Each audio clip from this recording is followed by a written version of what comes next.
The massive alien ships appeared in Earth's skies without warning. They hovered silently over major cities, their dark hulls blocking out the sun. For 3 days they made no contact. People around the world watched and waited, some in fear, others in wonder. Commander Dong stood on the roof of the military base, binoculars trained on the largest ship floating above Seoul. His uniform was crisp despite the sleepless night since the aliens arrived. "Any response to our messages?" he asked. Lieutenant G shook her head. "Nothing, sir. We've tried all frequencies." The world's governments had attempted every possible form of communication. Radio signals, light patterns, mathematical sequences, all met with silence. Military forces worldwide remained on high alert, but no one wanted to make the first aggressive move against visitors whose technology was clearly far beyond Earth's capabilities. On the morning of the 4th day, the ships opened. Not just hatches or doors, but entire sections of their hulls peeled away like blooming flowers. From within came smaller craft, thousands of them, descending toward Earth's surface. "They're landing," Lieutenant G said, her voice steady despite her fear. The alien vessels touched down in fields, parks, and cleared areas outside major cities. From them emerged tall, slender beings with silvery skin that reflected the sunlight. They walked on 4 legs, with 2 upper limbs ending in hands, with 7 fingers each. Their faces had no features except 3 large, dark eyes arranged in a triangle. The aliens approached humans peacefully at first. In Seoul's Olympic Park, Commander Dong led a delegation to meet them. The alien in front stepped forward and raised a small device. It emitted a series of clicks and whirs before producing words in a flat, mechanical voice. "We are the hegemony. Your world is now under our protection." "We welcome peaceful contact," Commander Dong replied, "but Earth belongs to humanity." The alien's eyes blinked in sequence. "You misunderstand. This is not a negotiation." The attack began 20 minutes later, simultaneously across the globe. The smaller alien ships rose into the air and released pulses of blue energy that disabled all electronics within their radius. Military bases went dark. Communication networks failed. Power grids collapsed. In the chaos that followed, Earth's military forces tried to fight back. Fighter jets that were airborne when the pulse hit managed to fire upon the alien craft, but their missiles either missed or exploded harmlessly against invisible shields. Tanks rolled toward landing sites only to be flipped over by invisible forces. Soldiers who got close enough to fire their weapons reported bullets stopping in midair before falling to the ground. Commander Dong organized the evacuation of civilians from Seoul as alien forces advanced into the city. "Get people to the mountains," he ordered Lieutenant G. "Use runners to spread messages since communications are down." Within days, major governments around the world had fallen. The aliens moved with precision, taking control of key infrastructure and resources. They didn't kill unnecessarily, but any human resistance was met with overwhelming force. 1 week after the first ships appeared, the largest alien vessel broadcast a message that played on any functioning device capable of producing sound. The mechanical voice spoke in all Earth's major languages. "People of Earth, the hegemony has claimed this world for the greater good of the galaxy. Your primitive civilization will be guided toward proper development under our supervision. Resources will be harvested. Knowledge will be preserved. Resistance will not be tolerated." Images showed alien craft destroying military bases that continued to fight. Entire Navy fleets sank beneath the waves. Air forces were swatted from the sky like insects. "Your leaders have surrendered," the voice continued. "The conflict is concluded." 2 weeks later, Commander Dong huddled around a fire in a mountain cave with Lieutenant G and 30 other survivors. They had escaped the city with whatever supplies they could carry, plus one crucial item, a military radio that had been inside, a lead-lined case when the energy pulse hit. "They think they've won," Commander Dong said quietly. "They believe we'll accept defeat because our biggest weapons failed." Lieutenant G nodded. "They don't understand humans very well." The radio crackled to life, using low frequencies the aliens seemed to ignore. Voices reported from around the world. Small groups of survivors, military units that had gone underground, civilians who refused to surrender. "This is just the beginning," Commander Dong told the gathered survivors. "The aliens think the war is over because they destroyed our military bases and captured our capitals. But Earth isn't just a place. It's us. And we haven't even begun to fight." As he spoke, Lieutenant G unfolded a map. Marked on it were hidden military bunkers, research facilities built deep underground during the Cold War, and stockpiles of weapons that had never been registered with any government. "The real fight," she said, "starts now." Outside the cave, alien ships patrolled the night sky, their lights sweeping across the landscape searching for any sign of resistance. They believed their victory was complete. They had no idea what was coming. 3 months passed since the alien hegemony declared Earth conquered. Cities now operated under strict alien control. Tall metal towers rose from the centers of major population areas, broadcasting signals that monitored movement and suppressed unauthorized technology. Humans worked under alien supervision, harvesting resources and building new structures for their conquerors. Dr. Song moved through the crowded street market in what was once downtown Busan. She kept her head down, just another tired worker returning home after a long day at the processing plant. The aliens had put her scientific knowledge to use sorting minerals they extracted from Earth's crust. Little did they know she spent every moment studying their technology. She stopped at a vegetable stand, picking through the limited produce, while slipping a folded paper into the hand of the old woman selling cabbage. The woman didn't react, simply tucked the paper into her pocket. The message would travel through a network of ordinary people until it reached the resistance. Dr. Song continued home to her small apartment in a building now marked with alien symbols. Once inside, she locked her door and pulled up the loose floorboard beneath her bed. From the hidden space, she removed parts she had smuggled from the plant. Small alien components she had claimed were damaged and scheduled for disposal. Her kitchen table, hidden from the windows, she assembled the pieces into a device that could disrupt the alien monitoring signals for a short time. It wasn't much, but it was a start. Miles away in an abandoned subway tunnel beneath the ruins of Seoul, Commander Dong reviewed maps with his growing resistance team. Lieutenant G pointed to markings indicating alien patrol patterns. "They're predictable," she said. "Same routes, same times. They don't expect us to be watching them so carefully." "Arrogance," said a new voice.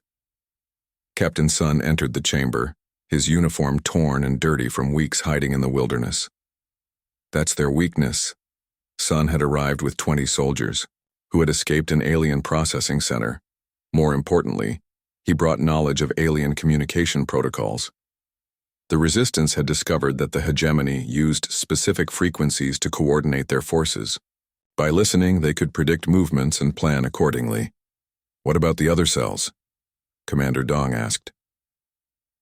Lieutenant G unfolded a hand-drawn map of the Korean peninsula. "We have contact with 6 other groups. The largest is in the mountains near Daegu. They've established a training facility in an old mining complex.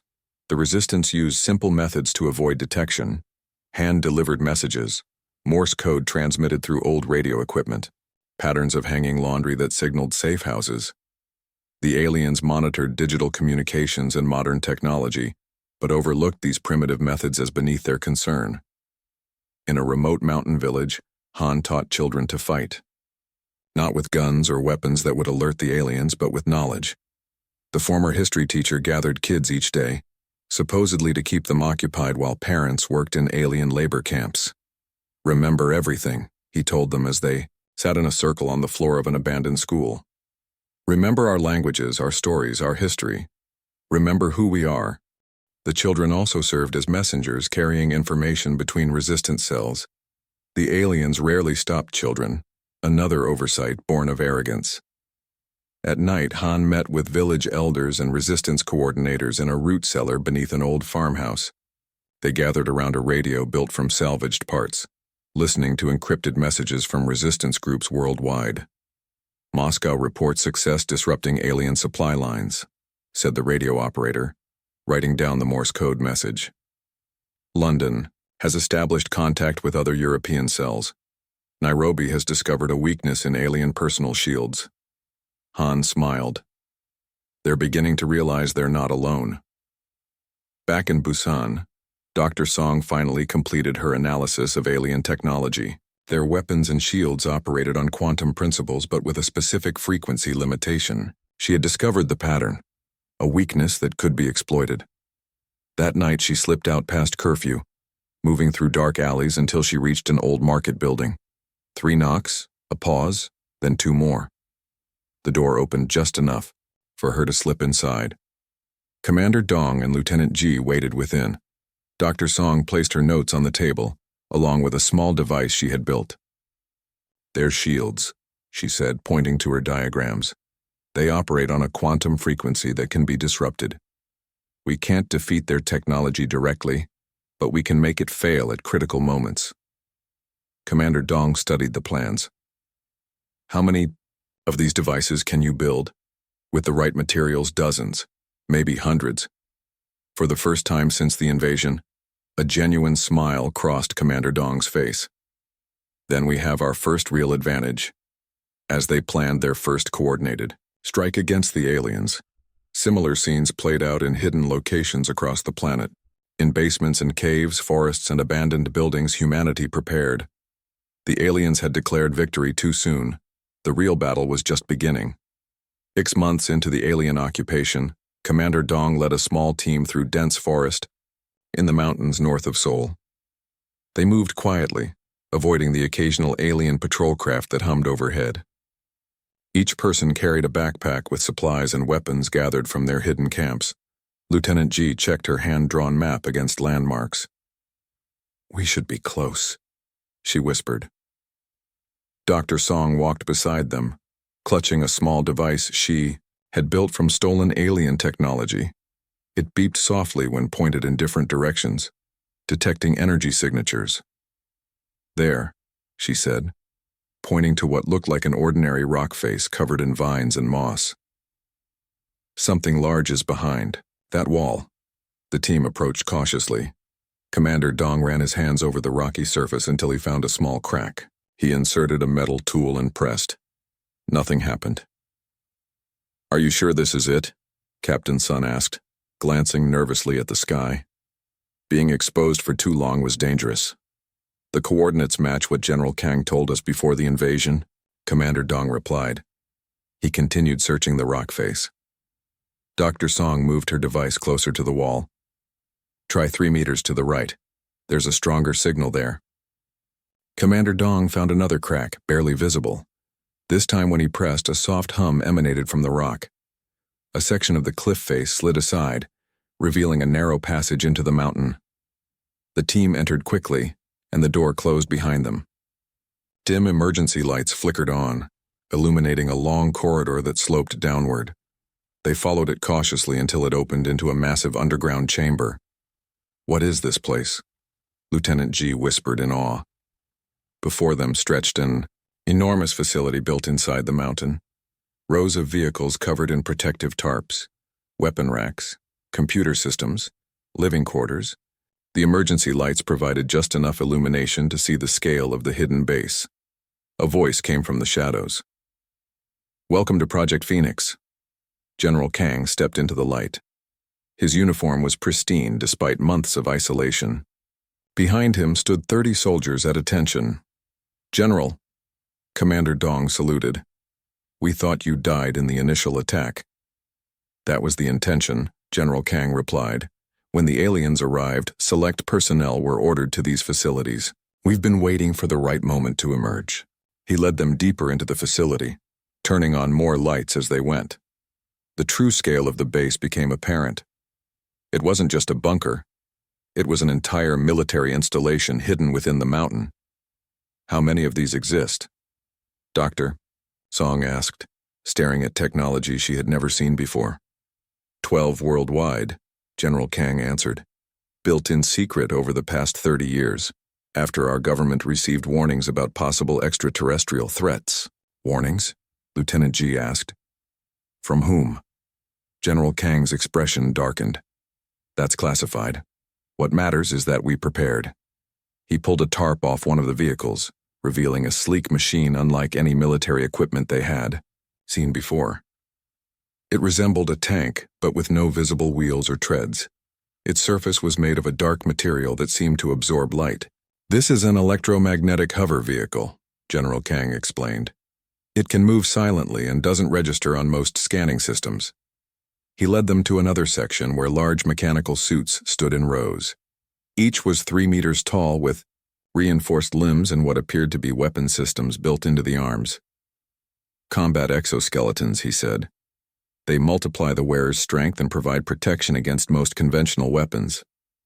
Dr. Song approached one of the suits, examining it closely. The material, it's similar to components in alien technology. General Kang nodded. "Our scientists reverse-engineered materials from previous encounters. Nothing as large as this invasion, but enough to understand their basic technology." Commander Dong looked troubled. "If we had this technology, why didn't we use it when they first attacked?" "Because we would have lost," General Kang said simply. "Their initial assault was too powerful, too coordinated. We needed to wait, to understand their patterns and weaknesses." He turned to Dr. Song.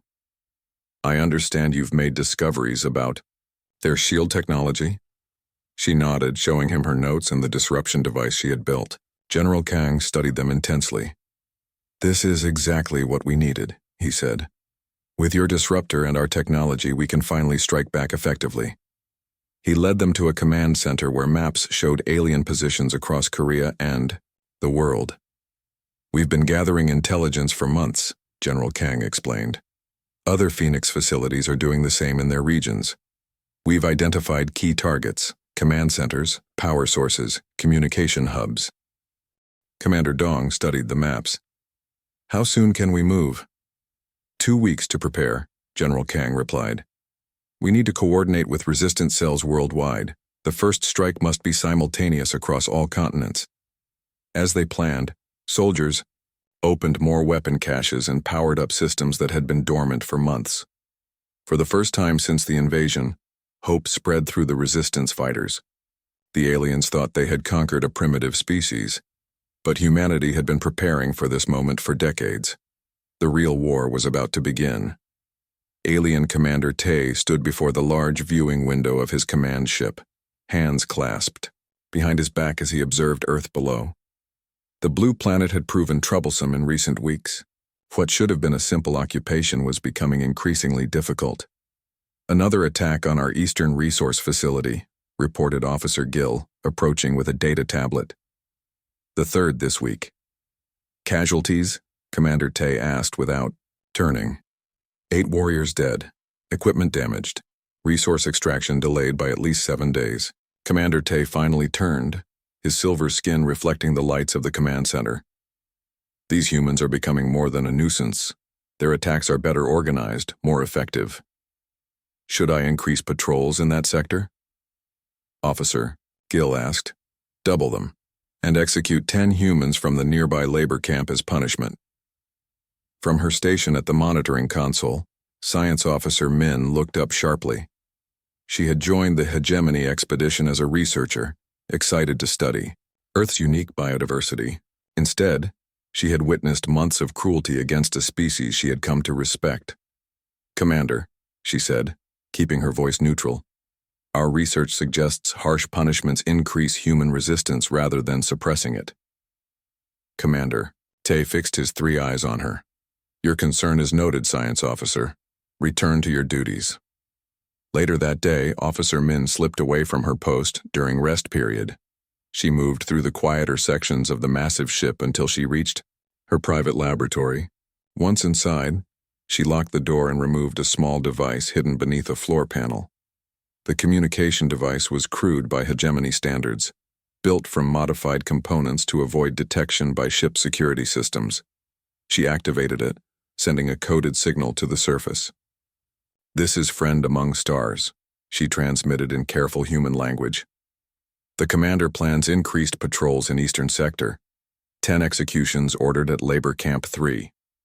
Miles below, in the mountain facility, Lieutenant G received the transmission. She immediately took it to Commander Dong and General Kang in the command center. "Our source on the main ship has sent new information," she reported, playing the message. Commander Dong frowned. Can we trust this alien? It could be a trap. Her information has proven accurate 7 times now, Lieutenant Ji replied. She helped us avoid 2 ambushes last month. General Kang studied the tactical display. We need to evacuate that labor camp before the executions, and we should adjust our next target away from the eastern sector. As they adjusted their plans, Dr. Song entered with Captain Sun. Both looked excited. We've adapted the alien shield disruptor to work with the Phoenix weapons, Dr. Song announced. The exoskeletons can now be fitted with disruptor fields that will neutralize alien defensive shields. Captain Sun added, We've completed training for 50 soldiers on the new equipment. They're ready for deployment. General Kang nodded. Good. We strike in 3 days. On the alien command ship, Officer Min attended a high-level strategy meeting. Commander Tay addressed his senior officers. The human resistance is becoming problematic, he stated. Their attacks are causing delays in our resource extraction timeline. The High Command is displeased. He displayed a holographic map of Earth, with red markers indicating attack sites. We will implement a new security protocol. All human workers will be implanted with tracking devices. Any unauthorized movement will result in immediate termination. Officer Min struggled to keep her expression neutral. Commander, my research team has not completed health testing on the implants. There could be complications with human biology. Your concerns are irrelevant, Commander Tay replied coldly. The implantation begins tomorrow. After the meeting, Officer Min was approached by Medical Officer Yun, who had remained silent during the discussion. Your objections were valid, Officer Yun said quietly as they walked down a corridor. The commander grows increasingly cruel. Officer Min glanced at her colleague with surprise. You share my concerns? Many of us do, Officer Yun replied. This mission has strayed from hegemony principles.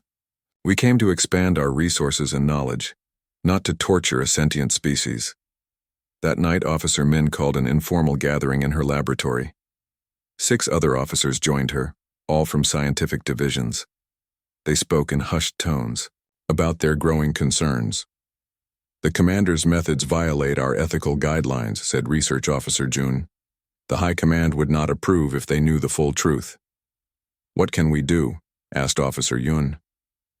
We are bound by oath to follow orders. Officer Min took a deep breath. I have been in contact with the human resistance. Shocked silence followed her confession. That's treason, whispered Officer Jun. Perhaps, Officer Min agreed. But I believe our true loyalty should be to hegemony principles, not to a commander who has abandoned them. She explained the humans' organization, their unexpected technological capabilities and their determination. They don't want to destroy us, she said. They simply want their world back. And I believe they have the right to it. One by one, the others nodded in agreement. What do you propose? Asked Officer Yun. When the humans launch their next major attack, Officer Min said, we ensure certain systems malfunction. Shield generators, communication arrays. Nothing obvious, but enough to give them a fighting chance. As the alien scientists formed their own resistance, humans around the world prepared for the largest coordinated attack since the invasion began. The coming battle would change everything. The sun rose over Seoul on what appeared to be just another day under alien occupation. Workers shuffled toward factories and resource processing centers. Alien patrols hovered above streets in their small craft. The massive command ship hung in the sky, casting its shadow over the city. But today was different. Hidden beneath the surface of normal activity, a global plan was in motion. In the mountain facility, Commander Dong addressed 500 soldiers equipped with advanced exoskeletons and weapons from Project Phoenix. Their faces showed determination and hope. Today we reclaim our world, he said simply. Each of you knows your targets and objectives. Remember your training. Remember what we fight for. Dr. Song moved among the troops, checking the shield disruptors integrated into their armor. Lieutenant Ji distributed communication devices that operated on frequencies the aliens couldn't detect. General Kang activated the command center's main screen, showing similar resistance forces around the world preparing for battle. In hidden facilities beneath Moscow, New York, Cairo, Sydney, and dozens of other locations, humanity readied its counterattack. "Commence Operation Daybreak," General Kang ordered. Across Earth, hidden bunkers opened, mountain faces slid aside, underground hangar doors unlocked for the first time since the invasion. From these concealed locations emerged vehicles and weapons the aliens had never seen, technology humanity had kept secret for decades. In Seoul, Commander Dong led the first wave in electromagnetic hover tanks that rose silently from hidden tunnels beneath the city. They moved through streets undetected by alien sensors, taking position near key targets. Above, on the alien command ship, Science Officer Min received an alert on her private device. The signal indicated the human attack had begun. She nodded to her fellow conspirators scattered throughout the vessel. Officer Yoon entered the shield control room and subtly adjusted settings, creating vulnerabilities in the ship's defenses. In the weapons section, Research Officer Jun introduced microscopic flaws in targeting systems. Throughout the ship, alien scientists who had joined Min's rebellion worked quietly to aid the humans without revealing their treachery. Commander Tae stood on the bridge, unaware of the betrayal among his crew or the human forces gathering below. "Status report," he demanded. "All systems normal," replied the duty officer. "No unusual activity detected." At exactly noon local time, resistance forces worldwide struck simultaneously. In Seoul, Commander Dong activated his communication device. "Begin," he said simply. The hover tanks powered up their weapons. Soldiers in advanced exoskeletons emerged from hiding places throughout the city. From mountain bases, aircraft with stealth technology took to the skies. The alien patrol nearest Commander Dong's position noticed the hover tank too late. A pulse of energy from the tank's main cannon disabled the patrol craft instantly. Throughout Seoul, similar scenes played out as human forces targeted alien security positions. Commander Tae reacted with shock as reports flooded in. "Impossible! Deploy all warriors immediately. Activate city defense protocols." But the alien response was hampered by mysteriously malfunctioning systems. Shield generators failed. Communication arrays produced static. Weapon systems lost power at critical moments. On the ground, Dr. Song coordinated teams deploying larger versions of her shield disruptors at strategic locations. When activated, they created zones where alien technology simply stopped working. Lieutenant G led a squad of exosuit-equipped soldiers to liberate labor camps. The prisoners stared in amazement at humans in advanced armor fighting back against their captors. Many joined the battle, picking up weapons from fallen aliens. In orbit, Officer Min could no longer hide her involvement. When Commander Tae ordered the ship's main weapons to target human population centers, she stepped forward. "I cannot allow that," she said, drawing a weapon. Other rebel officers emerged from their stations, surrounding the commander. "What is this treachery?" Commander Tae demanded. "This is justice," Officer Min replied. "The High Command sent us to claim resources, not to enslave a sentient species. You have violated our most basic principles." Below, the battle for Earth intensified. Human forces had the advantage of surprise, but the aliens still outnumbered them. The fighting was fierce in every major city. Advanced human technology evened the odds, but victory remained uncertain. Commander Dong led his forces toward the central alien facility in Seoul, where a massive energy extractor was draining the planet's resources. His exosuit enhanced his strength as he fought through alien defenders. "We need to reach the central control room," he called to Lieutenant G. Dr. Song's data shows it's 3 levels down. They fought their way inside, their shield disruptors neutralizing alien weapons. In the control center, they found the alien second in command. "Your resistance is impressive but futile," the alien said. "The hegemony spans galaxies. More ships will come." "Perhaps," Commander Dong replied. "But they'll find a world that knows how to fight back." On the command ship, Officer Min and her allies had taken control. She opened a channel to all hegemony forces on Earth. "This is Acting Commander Min. The invasion of Earth is hereby terminated. All warriors are ordered to cease hostilities and return to collection points for evacuation. Many aliens obeyed, confused by the change in command. Others continued fighting, requiring human forces to neutralize them. By sunset, major alien facilities worldwide had fallen to human control. People emerged from hiding, watching in awe as advanced human military technology moved openly through the streets. The secret of Project Phoenix was finally revealed. Humanity had been preparing for this possibility for generations. In Seoul, Commander Dong stood with Dr. Song, Lieutenant Ji, and General Kang as the alien command ship descended for a formal surrender. Officer Min emerged to sign the withdrawal agreement. "You underestimated us," Commander Dong told her. "Yes, officer," Min agreed. "A mistake the hegemony will not make again."